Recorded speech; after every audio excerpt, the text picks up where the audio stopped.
নমস্কার বন্ধুরা, তোমরা কেমন আছো? আশা করি সবাই ভালো আছো। নৈহাটির বড় মার ভিডিওর পর আবার চোখে চশমা হাতে ট্রাইপড নিয়ে চলে এসেছি ভিডিও বানাতে।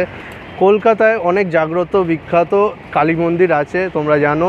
তার মধ্যে আরেকটা বিখ্যাত কালী মন্দির হলো কলকাতারই মানিকতলা এরিয়ার শ্যামাসুন্দরী মায়ের মন্দির। আজকে সেখানেই চলে এসেছি। চলো কী করে তোমরা আসবে সেটা দেখে নাও। আমি এখন দাঁড়িয়ে আছি আচারিয়া প্রফুল্লচন্দ্র রোডের সামনে। সোজা চলে যাচ্ছে, দেখতে পাচ্ছ, শিয়ালদা স্টেশনের দিকে। তোমরা চাইলে ওই দিক থেকেও আসতে পারো।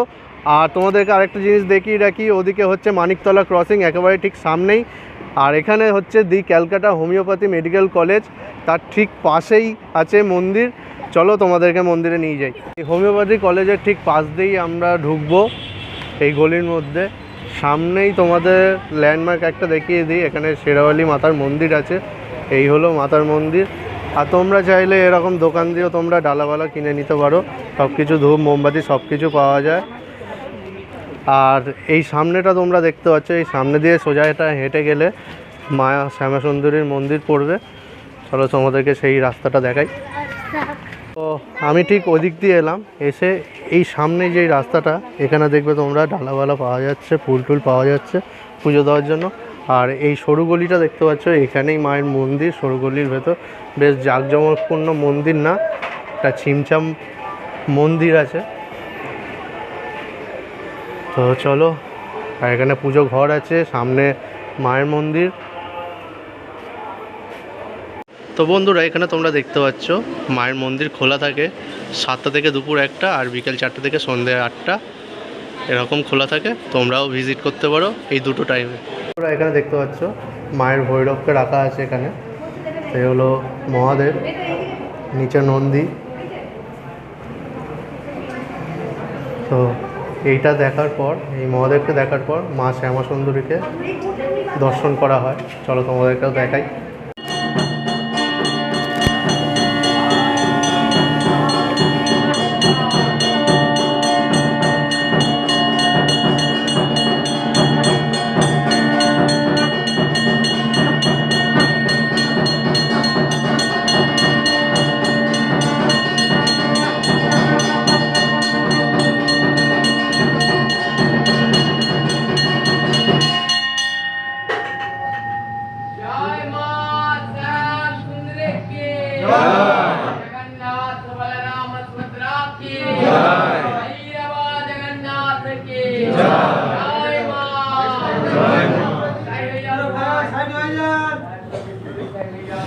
এখানে তোমরা দেখতে পাচ্ছ মায়ের বেদি করা আছে, এখানে ত্রিশূল, মায়ের পা চরণ আছে এখানে।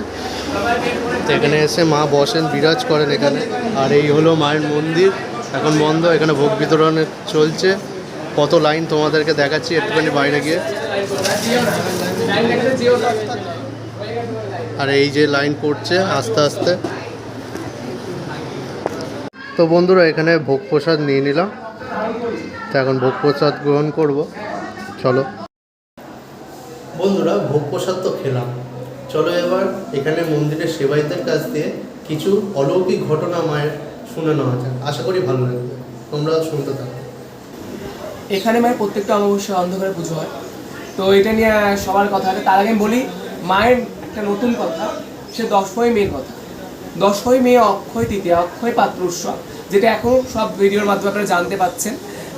অক্ষয় তৃতীয় দিন অক্ষয় পাত্র উৎসবে আমাদের মন্দির কী, সেটা আজ থেকে অনেক দিনের ঘটনা। মানুষ খেতে পাচ্ছিল না, তখন মা আদেশ করেছিল যার বাড়িতে যা আছে আমার জন্য সিদ্ধ করে নিয়ে আয়, আমি তাই খাবো। কেউ মায়ের জন্য শুধু ভাত নিয়ে এসেছিল, কেউ মায়ের জন্য রাজভোগ নিয়ে এসেছিল।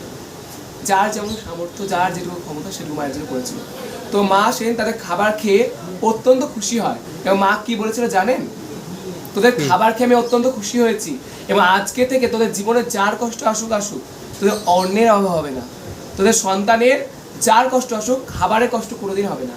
কি তোরা আমার কাছে খাবার, তোরা ওরা এতই দাঁড়ানো ছিল, তারা বলেছিল মা আমরাই শুধু পাবো? তোরা বলেছিল মা না, আজ থেকে যুগ যুগ ধরে আমার মন্দিরে অক্ষয় তৃতীয়ার দিন অক্ষয় পাত্র উৎসব নামে অনুষ্ঠিত হবো।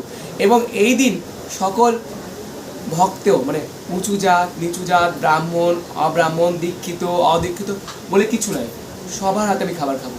মাকে যে ওই দিন রান্না করে নিজের হাতে খাবার দেয়, তার বংশে কোনোদিন খাবারে কষ্ট হয় না। তো অবশ্যই চেষ্টা করুন আপনারা যার যার ইচ্ছা মায়ের কাছে মা খাবার দেওয়ার। আপনারা যারা ভিডিওটা দেখছেন হয়তো অনেকজনকে এর মধ্যে মা স্বপ্নাতে সাথে যে আমার এটা খেতে ইচ্ছে করছে এনে দিবি, কিন্তু এখানে তো হয় না সম্ভব, কারণ এখানে অনেক নিয়ম আছে মায়ের, সেই নিয়মে মায়ের পুজো হয়। তো সে অর্থে আপনারা নিজের হাতে রান্না করতে পারেন। আবার আরেকটা জিনিস, এখানে মাকে সোনা দান করতে হয়। এবার সোনা দান করলে কথা আপনারা অবাক হবেন যে আমি কী করে দান করবো। সবাই দেবেন, একটা টিপের দাম হতো 100 টাকা, সেটুকু দেবেন। মা বলে দেবে বিশাল বড় কিছু দিলে খুশি হবে, কিন্তু এটা নিয়ম। মাকে অক্ষয় তৃতীয়া অক্ষয় পাত্রর মধ্যে যদি কেউ সোনা নিবেদন করতে পারে, তার ধন ভাণ্ডার সর্বত্র অক্ষয় হয়ে থাকে। আর সেই দিন যদি একবার দেখতে চান অবশ্যই আসবেন, যে মাকে ভক্তকে কত ভালোবাসা, গা থেকে খুলে গয়না পড়বে মা। মাকে কালী পুজোর দিন আর অক্ষয় তৃতীয়ার দিন বিশেষ করে, এমনি দিনেও দেয় কিন্তু ওইগুলো একদম ভাইরাল দিন, মানে একদম গা থেকে গলায় নেকলেস পরে এসছে, খুলে বলছে মা তুই পড়ো, আমার গলায় মানাচ্ছে না। একটা ভক্তের একটা আলাদাই অনুভূতি মাকে নিয়ে মানে অনেক তো মা অনেক গয়না সেজে, কিন্তু কোনো মাকে তো এইভাবে পড়ায় না। এখানে চাই একটা 4 বছরের বাচ্চা মেয়ে এসছে, তার কাছে মা বলছে তোর আংটিটা দিয়ে পড়বো, তো কিছুতেই তো মাকে বলছে মা আংটি আছে। একটা বাচ্চা 4 বছরের মেয়ে তো কিছু বলতে পারে না ভুল করে, তো বলছে আমার আংটি দিয়ে আংটি পড়বো। তো এরকম বলার পরে ওর মা বলছে হ্যাঁ এরকম হয়, মা তোমাকে নতুন বাড়ি দেবো। আমার মেয়ে বুঝতে পারছে না। তারপরে এসে বলছে মা বুনু চাইছে, তো সে আংটি খুলে দিল মা, জানার পর যেরকম। তো এখানে মা আছে, সব সময়ের জন্য মা আছে। এখানে আমাকে যদি অলৌকিক জিজ্ঞেস করো, আমি তার প্রমাণ, আমি মাকে দর্শন পেয়েছি। আমি কেন, এখানে সবাই ভক্তরা দর্শন পায়। আমি প্রথম মাকে দেখি একদিন কালী পুজোর দিন, আমার সাথে ঘটনা ঘটে, কারণ আমি আগে চোখ নতে গেছি। তার কালী পুজোর দিন কি হয়, মাকে সাজানো হচ্ছে যখন, এবার এই যে সাজ করছে যেটা আমি পুরো দেখতে পাচ্ছি। এবার আমি ওই গর্ভগৃহে তো আমি ছাড়া সেই মুহূর্তে কেউ নেই, আর ঢোকার নিয়ম নেই, অনেক কিছু নিয়ম আছে কালী পুজোর দিন। তো সে অর্থে শুধু আমিই পারমিশন আছে ওই দিন মায়ের কাছে ঢোকার সেই সময়টাতে। তো আমি বাইরে বেরোবো, কাকে বলবো কি আমি কিছু বুঝতে পারছি না। তো আমি আমার একটু কেমন মনে হচ্ছে, আমি সঙ্গে সঙ্গে মায়ের নাকের মধ্যে নথটা ঢোকালাম, নথের নিচে যে জায়গাটা সেগুলো নড়ছে। তো মায়ের শ্বাস পড়ে, মা এখানে সত্যি সত্যি জীবন্ত। মায়ের কাছে যদি আপনি দুহাত ভরে চাইতে পারেন, মা আপনাকে ফেরাবেন না, মা সবসময় আছে এখানে। মাকে কলকাতার জীবন্ত কালী বলা হয়। এর প্রথম কারণ হলো ভক্তরা। ভক্তরা যদি মায়ের কাছে কিছু বলতে পারে, মা ভক্তদের সব মনোবাসনা পূর্ণ করে। আর মা যে এখানে জীবন্ত, ওর একটা ঘটনাও ঘটেছিল। মা চাল কলা খেয়েছিলেন। মায়ের পুরোহিত মহালয়ার পূর্ণ লগ্নে মায়ের জন্য বাজার করতে যান।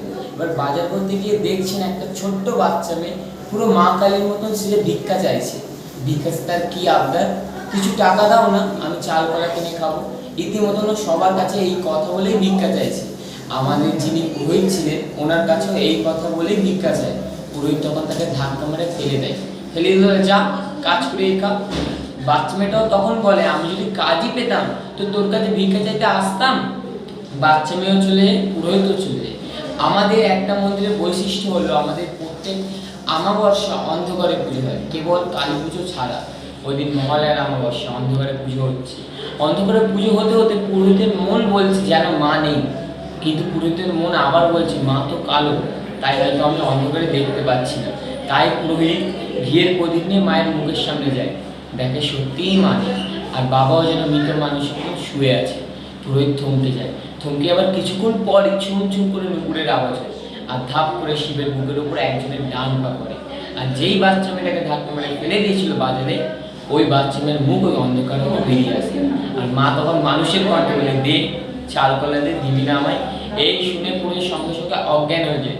অজ্ঞান অবস্থায় মা অনেকে মনে মনে বোঝাচ্ছেন আমি শুধু বড় লোকের মা নয় রে, আমি গরিবেরও মা। তাই এবার থেকে যে কোনো ভক্ত মাকে এক মুঠো চাল আর একটি পাকাওয়ালা দিয়ে মাকে পুজো দেয়, মা তাদের সব মনের বাসনাই পূর্ণ করে।